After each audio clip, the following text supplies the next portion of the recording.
नयाँ हुनुहुन्छ भने च्यानलमा सब्स्क्राइब गरिदिनु होला, कहाँबाट हेर्नुहुन्छ कमेन्ट गर्नु होला, भिडियो मन पर्यो भने एक लाइक गरिदिनु होला है त गाइस।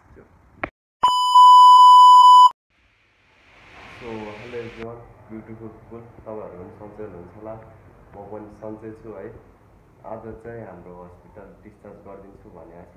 हाम्रो मम्मीको घाउ चाहिँ कस्तो भयो, आज 22 दिन भयो, 23 दिन भयो। हाम्रो मम्मीको चाहिँ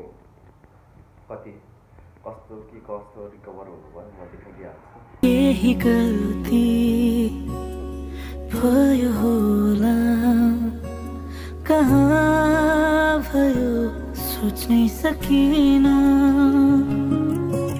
नराम्रो शब्द बोले होला, यो ओठलाई रोक्नै सकिन। अब जाने नै त हौ तिमी, हतार पनि नगरिदेऊ। त्यही हो आमा छोराको।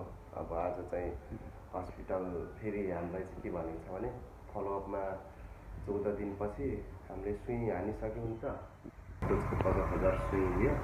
अनि त्यो सुई हालिसकेको छ। फेरि अब हामीले चाहिँ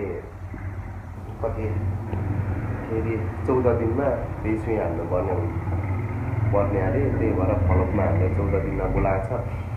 अनि कसले अगाडिको भिडियो हेर्नु भएको छ अनि अहिलेको भिडियो हेर्नु होला तपाईँले त्यहाँ। अनि आज चाहिँ हामी घर जान्छौँ, घरभन्दा नि इटरी जान्छौँ दिदीकोमा। दिदी त्यहाँ राखेर चाहिँ हामी टक्कसँगले त्यहाँबाट हामी चाहिँ अनि फेरि 14 दिनमा आउँछौँ यहाँ। अनि मैले चाहिँ मम्मीलाई नुहाइ गरिदिइसकेँ, मम्मी त्यहाँ बसिराख्नु भएको छ। त्यही हो गाइज, अब के गर्ने अब तपाईँहरूलाई सबै कुरा भनिसकेँ।